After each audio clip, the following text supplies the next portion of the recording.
Hey, what is up? Welcome to this episode of the Entrepreneur to Entrepreneur podcast. As always, I'm your host, Brian Lofrumento. If there's one thing that I know that all of us entrepreneurs always internally ask ourselves, it is, how do I live up to my potential? Feels like we're always in this race about potential and the things that we're accomplishing and the things that we want to accomplish. And that's why I'm so in love with today's guest's work and the impact that she has on both people and organizations, because I actually saw her write somewhere. I love this term for her work. It is, I am an impactful coach. And so I'm really excited for all of you to learn and meet today here an incredible guest. Her name is Théa Watkins. To tell you a little bit about Théa, she has over 27 years of international experience as a business leader and executive in the financial services industry. As an impactful coach, she supports people to realize their full potential. Her consulting assignments have included working with prestigious organizations such as HSBC Bank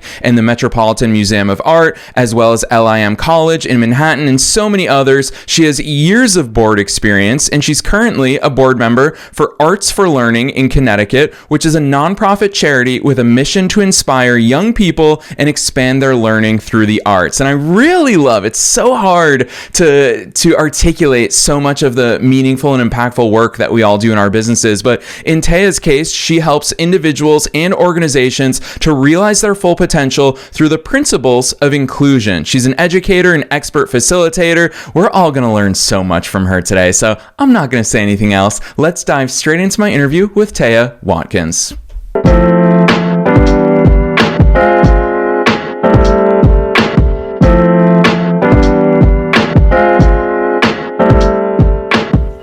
Théa, I am so very excited that you're here with us today. First things first, welcome to the show.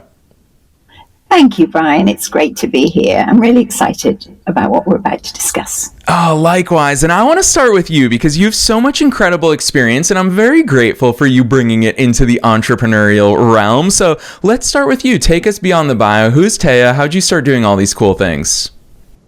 Wow. Well, that's a big question. I am loving what I'm doing, and I feel very fortunate to do what I do. I grew up in Wales, was born in the West Indies, had two fantastic parents, and I'm the youngest of four kids.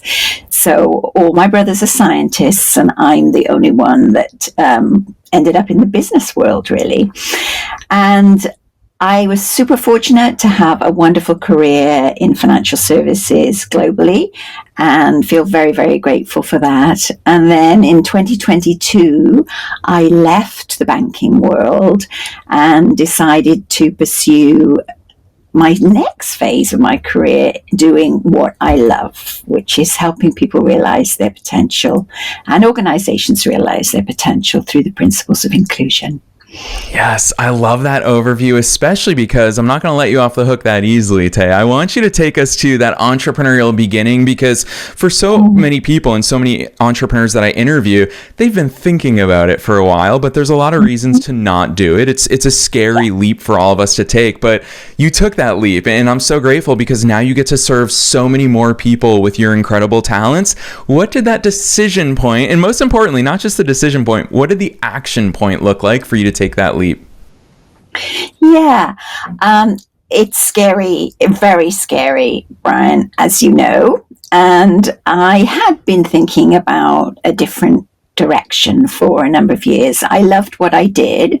I loved particularly the people side of things, the inclusion side of things, and creating the best, most impactful, I suppose, working environment for people to realize their potential. So that was really what I loved to do. However, my executive role was quite broad. It involved a lot of other things that didn't excite me to the same degree. So when I left Lloyd's, following a restructuring, I'll be quite honest about that, and I found myself thinking, right, I'm going to go into inclusion. I'm going to do this full time. This is my passion. This is what I love. And I started to pursue the job market. And ultimately, I came to the conclusion that actually, if I was going to be able to make this happen in the way that I wanted to make it happen and have real control over my destiny, the way that I was going to be able to do it was to run my own business.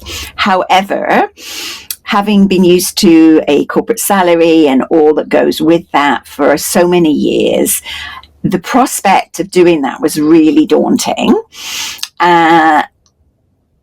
And yet very, very exciting at the same time. And excitement is an emotional, has the same sort of physiological impact on your body, people will tell you, as fear. And so I put the two together and decided, do you know what? You can do this and you will do it. And just leapt with courage into the entrepreneurship realm. In terms of the action point, the absolute point at which I decided that, I guess I was offered an opportunity to help facilitate some training, and I grasped onto that. And then I was around the same time, very, very quickly afterwards, offered the opportunity to do some lecturing in leadership and inclusive leadership. And with those two, I thought, you know what, this is it. This is where you start. And that's where I did start, with those two opportunities. Oh, I love that. And I'm going to call this out. I love it for one giant reason. And it's because it's a pattern that I notice in incredibly successful people and people who lead a life through service and impact. And that is, you just displayed for us your and thinking. I love that open acknowledgement of the fact that it's daunting and exciting. It's a scary leap, and it's one that you want to take. And these two are not mutually exclusive. And I think that we often trick ourselves. It's, Théa, all you got to do is look at me thinking about getting into a cold pool. I want to get in, and it's also cold. And so it's just an open recognition of the circumstances. And especially when it comes to the work that you do, I'm sure this and thinking pops up a lot, because when you are doing the very meaningful and impactful work of helping people and organizations realize their full potential, there's all the reasons in the world why none of us are ever going to reach our full potential. That is a giant ask and a really high target for us to aim for. And at the same time, we all have those good intentions and we want to get there, and we're committed to getting there. So, Théa, when we talk about full potential, where do you even begin that conversation, and how do we start to make sense of what full potential looks like? Yeah. I think you're absolutely right in what you just said. So many people don't, because they don't find the courage within themselves to actually go for what they want. And so when I talk to clients and teams about realizing their full potential, I get them to think about what it is that they really want, and what is it that makes them fulfilled. What do they love to do? What are their passions? And with that, if they can visualize what it is that they really want out of the future, they can start to get their minds around, how do we get from where I am today to where I want to be in the future? And it's that sort of future visioning that is incredibly powerful when you're helping people to realize their potential. However, they have to have belief, strong belief in themselves. And that is so important. And this is where, as a coach and a facilitator, I can help and support them in their own self-belief realm. So we're all of us guilty from time to time, some more than others, of imposing on ourselves limiting beliefs, right? I can't do that. I'm not good enough. I'm not as good as my peers. I'm not this. I'm not that. And we've got to rethink about the way in which we speak to ourselves and the way in which we view ourselves, and have more respect for ourselves, who we are, what we've achieved to date, and what we believe that we can achieve in the future. So when I talk about realizing full potential, I go through that type of exercise with my clients and really get them to deeply understand what it is that is going to make them more fulfilled and happy. I love the way you talk about that, because I feel like it paints such a clear picture of the bridge that you're looking to build, of where it is that we are and where it is that we want to be. And you talk about needing that belief. Théa, I often argue here on the air that we probably also need an ounce of delusion, because when we talk about our full potential, oftentimes, and I'll take you back to when I started my first business when I was 19 years old. I was just an American kid in my dorm room, 19 years old, and I wanted to start a football in your terms, a football media company that reached millions of fellow football fans worldwide. Why did I have any reason to believe that that was possible for me? Well, honestly, there wasn't much evidence, and that's where delusion kicked in for me, that for some reason I did have an ounce of delusion. It helped that I was 19 and I was super naive, and that helped me to bridge that gap. But I think that so frequently we're often asked, and in adulthood, we're more aware of risks, of reasons why something might not work out. And so I often chalk it up to naivety. But the other thing that I realized, it's going to sound like a weird analogy on the surface level, but when I learned how to fly a drone, the first time you see your drone in the sky, you're thinking to yourself, oh my gosh, that could fall out of the sky at any given moment in time. And you want to fly it low just in case anything goes wrong. But then I very quickly learned flying low is even more dangerous. There's electrical wires, there's buildings, there's so many things. It's way safer to fly high. And so obviously all of this is just a metaphor for that full potential and big dreams and hopes and ambitions. How do you help people to challenge what they view as their full potential? How do we get people to realize it's safer to fly high than it is to fly low? Yeah, that's a great question. I keep asking why. I keep being curious. And if somebody tells me, well, I don't think I can do that, or I really don't think I can have that conversation, I will gently encourage them to think differently by being curious and asking why. Why do you say that? Why do you think that? What makes you say that? And once you start to have that grain of self-belief around something, the idea is that then you build on that with that future vision and that courage, confidence, kind of conflict, and overcoming the fear of the unknown and getting uncomfortable. I also make sure that clients and teams understand that it's going to be uncomfortable as you go through change. Nothing is achieved in life without some struggle and some level of discomfort. That's where the growth and the evolution happens. And so I think it is about setting expectations as well, in terms of, right, this is going to be uncomfortable at the beginning, but once you get to do it once, twice, 3, 4 times, you'll start to get into a rhythm and you will gain momentum. And, if I think about my own experience with building networks after leaving a large global financial institution where I'd stayed for 27 years, I was quite, I would describe myself more as an ambivert now, but I was quite introverted. And the idea of having conversation after conversation after conversation with experts in the field and, building my network was very daunting. Yet now I absolutely love having conversations with people. I feel very comfortable with it. I feel very enlightened by the experiences that I have and inspired by the people that I meet. And I know that conversations can go in all sorts of different directions and lead to all sorts of different possibilities. And it's super important to have those conversations. So I think it's about getting people out of the comfort zone, getting them then comfortable with that, so that they can pursue their potential and grow their self-belief.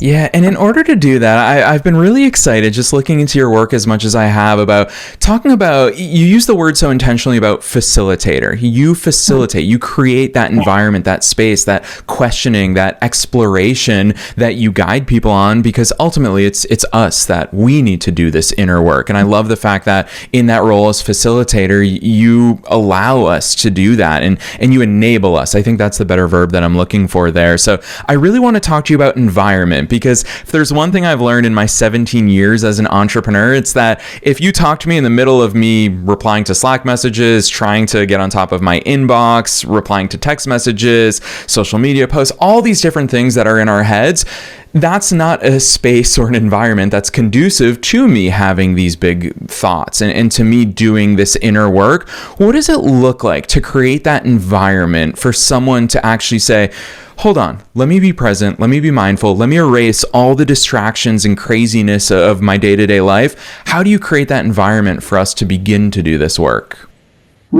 Yeah. Another great question, Brian. I have recently discovered something called positive intelligence.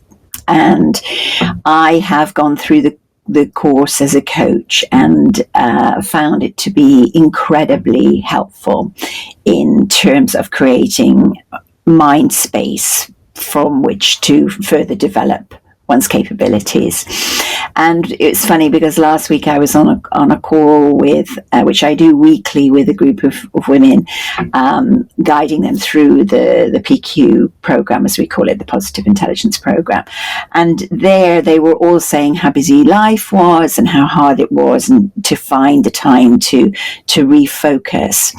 And I think if you can get into a rhythm of doing small things that will bring you back to the present and be present in the moment for using tools like positive intelligence, where you're actually focusing intently for a period of only 10 seconds at a time on something such as the touching of your fingers together, you can bring your brain back to where it needs to be, so that you are using the prefrontal cortex of the brain rather than the fight or flight response of the brain.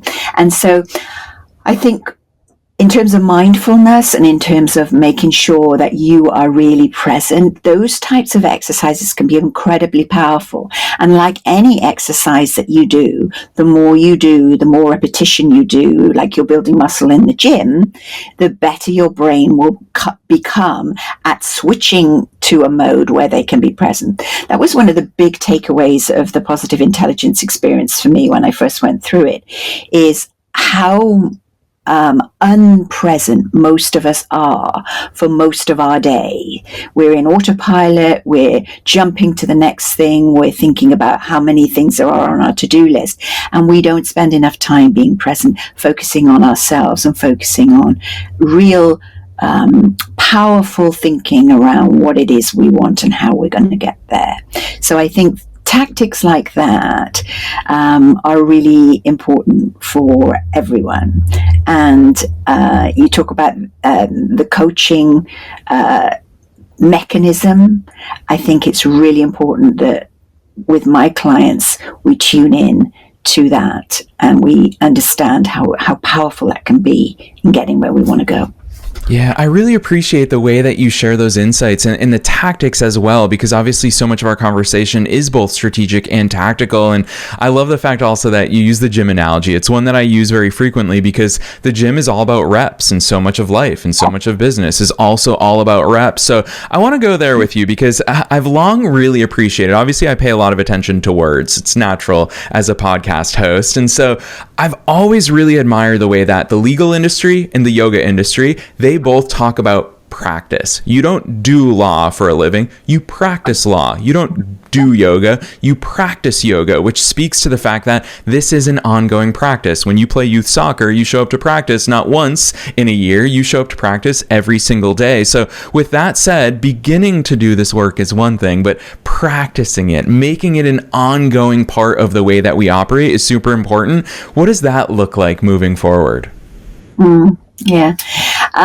If I take positive intelligence as an example, the way one builds that into practice and repetition is you build it into your daily activities. From the moment you get up in the morning and you put your feet on the ground, feel your feet on the ground for 10 seconds, whether it's going to make your first cup of tea or coffee or whatever it is that you reach for in the morning.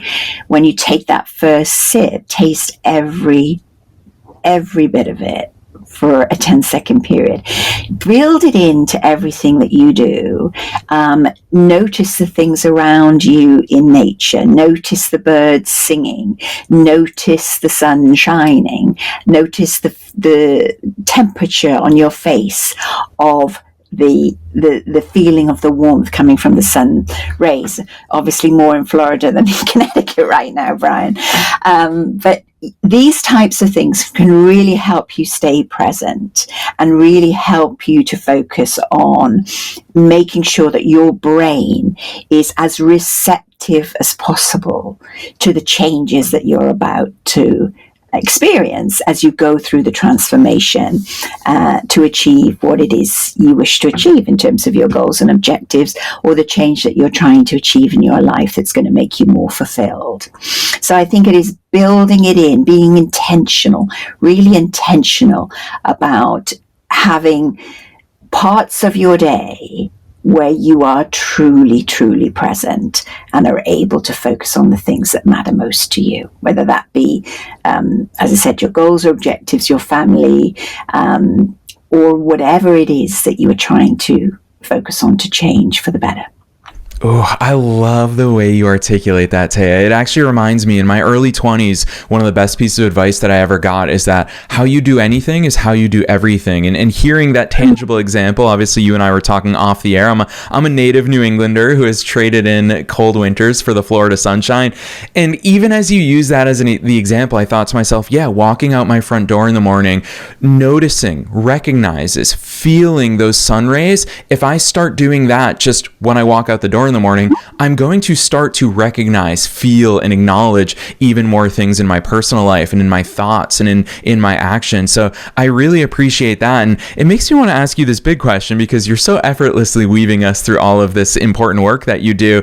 When it comes to organizations, obviously all of us, people tuning into this podcast, that are mostly entrepreneurs, and of course, shout out to all the wantrepreneurs out there as well. But doing this on an individual level, to me, that seems fun and something that I want to take on. But I would imagine that there's even more complexities when it comes to doing it at an organizational level, because now you've got different personalities, different goals, different styles, different mindsets. Théa, how do you start to navigate those complexities? Yeah, I love working with teams, Brian. And why do I love it? I guess because I grew up in that environment, in the corporate environment, and led many teams, had the privilege of leading many teams, and large, small, being part of really high performing teams, being part of teams that sometimes had a lot of challenges. So this environment is very, very familiar to me, and there isn't much I haven't seen in terms of team dynamics over my 27 years in the corporate world. So in terms of how do I go about it, I listen and observe a tremendous amount. When I'm going to work with a team to make them more effective, I will interview each and every member of the team, and I will ask the same questions and listen intently to the answers. I consider listening as one of my superpowers, and I also make copious notes on what people tell me, and I revisit those notes after the interview. I believe that every team has an innate potential, and the more diverse the backgrounds, the experiences of the individuals that comprise that team, the more potential I believe that team has to achieve great things. So first of all, I listen a ton. And then when I get the team together, we address the specific area that they want to focus on. Is it greater collaboration, communication? Is it clarity over the objectives that they're trying to achieve? There are so many things that a team can struggle with, as you will know. And when I facilitate with them, I first of all try to build greater understanding between the members of the team. And how do I do that? I do that by making them vulnerable with each other. And I get them to share aspects of themselves that they may not have shared before. And that can be incredibly enlightening for not only the team member that is doing the sharing, but also the members of the team, obviously around the table, that never knew that about the particular individual who's sharing. And it's fascinating how that getting them in again in the uncomfort zone, getting them to be vulnerable with each other, how that can deliver a much deeper understanding, a much deeper appreciation and respect for each other, which is then the foundation of the trust building that begins to propel that team towards a positive direction. And it's really, that's where I start. And then we build on layers and layers. We build trust, we build accountability, we build working together more collaboratively. We build interdependence, or we focus on the interdependence that there is between each team member, the role that each team member plays in achieving the success. And so it's fascinating work. It's very, very rewarding when you get the team all moving in the right direction and having a lot more respect and understanding of each other as they move forward. Yeah. Oh gosh, so many directions that I want to go. It's always hard in 30 minutes here on the air to really explore all these different things, but I'm going to go here with you because I've never asked this question in 1,300 plus episodes of doing this show over almost a decade. And Théa, I feel like there's so many words that we throw around in business and in life that we often just kind of glisten over. And vulnerability is one of those things. I feel like colloquially, we all picture vulnerability as, all of us shedding tears, all of us sharing our sob stories together. But hearing the way that you talk about vulnerability, which is vulnerability for purpose, vulnerability to better connect, vulnerability to be better team members, it makes me as a business owner, and obviously we've got amazing teams behind the scenes at my businesses, makes me want to be a better leader. And part of that is vulnerability. So I'd love for you to share with us what type of vulnerability, what are some examples of that? Because knowing the importance of your work, it is for that purpose. So I'd love for you to talk a little bit more about that. Yeah. Vulnerability is a key leadership choice, I think, in today's world. The world moves so fast and is evolving so enormously in terms of quantum, whether that be on technology, AI, global geopolitical changes. I think for anybody to be truly an authentic leader, they have to show some vulnerability. And I don't mean, sharing everything about their life. I mean just showing their humanity. And vulnerability is part of showing your humanity. It's incredibly powerful, I believe, for a leader to be able to show a degree of vulnerability. No one knows the answer to every question. It can be as simple as a leader saying, educate me on this. I am not an expert. You are an expert. I want to learn. I want you to share with me what you know and what I need to know as a leader. That's an example of vulnerability. It's basically saying to your team, I don't know everything. How can you possibly expect me to have the answer to every single question? I need to gather my experts around the table and work with you all so that we can come up with the best solution. I'm relying on you, because you are the experts, you have the knowledge. I do not. I think that's fine for a leader to say, and it's a basic example of vulnerability. I'll give you another example, Brian.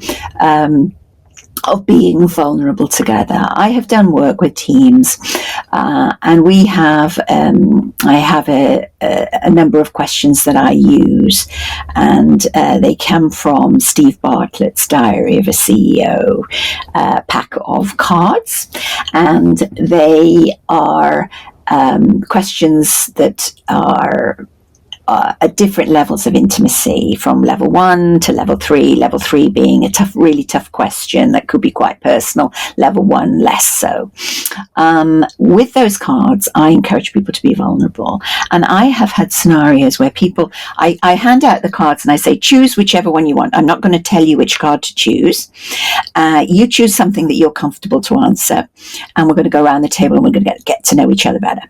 And I have had scenarios where I have had senior leaders in organizations share things about themselves through answering those questions that have not only brought tears to their own eyes, but actually had many of the other members of their team in tears, because they didn't know that about the individual.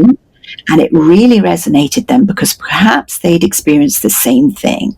And again, nobody knew within the team. And that is how you build the vulnerability, and you build the connection, and you build the understanding with people, which enables them to work far more effectively and respectfully together. So those are just a couple of examples of how I believe in the power of vulnerability for people. Oh, I love that. Dare I say, Théa, that you make this work seem fun. And I think that really that fun aspect of it comes from the fact that your rare voice that is tying this to doing this uncomfortable work. You've referenced that a few times in our conversation, for a purpose, for an outcome, for a better outcome that we're all hoping for. And I really appreciate those insights. But I also promised you before we hit record that time would fly by today. So I am going to put you on the spot one more time here before I let you go. And it's a question that I ask at the end of every interview. It's super broad, so you can take it in any direction you want. And that is, what's your best piece of advice for listeners? I feel like you dropped so many nuggets of knowledge on us today, both strategic and tactical. And you have to remember that we're being listened to by both entrepreneurs and entrepreneurs at all different stages of their own growth journeys, at all different stages of having a team, maybe not having a team just yet. So Théa, as a fellow entrepreneur, what's that one piece of advice that you want to leave them with today? All right, so it's feel the fear and do it anyway, honestly, and never stop believing in yourself. That's what I would say. Yes, I love that. To me, really the power of that advice is it's not advice that we need to hear once. It's advice that we need to keep coming back to. It's advice that we need to keep leaning on. And I'm so appreciative of you in today's episode dropping that advice for our worldwide audience in over 150 countries. Listeners, truth be told, every time I get behind a microphone, it's my hope that this episode is going to touch you where it is that you need it to. And Théa, you've been such a wealth of knowledge. I'm so grateful for how generously and vulnerably and openly you share all of these insights and things that you've picked up along the way. So for listeners who want to find your work online and go deeper into all the amazing, impactful stuff that you do, drop those links on us. Where should listeners go from here? Oh, thank you, Brian. Théa Watkins consulting.com, and I'm also on LinkedIn with my own page and my own profile, and Instagram and TikTok. Yes, and listeners, you already know we're making it as easy as possible for you to find all of those links down below in the show notes, no matter where it is that you're tuning into today's episode. You can find Théa's business website, as well as personally find her on LinkedIn, on all the platforms. So don't be shy about scrolling down. Click right on through. You don't have to worry about spelling. You don't have to worry about remembering anything. You can click right on through. So Théa, on behalf of myself and all the listeners worldwide, thanks so much for coming on the show today. Thank you for having me, Brian. It's been an absolute pleasure.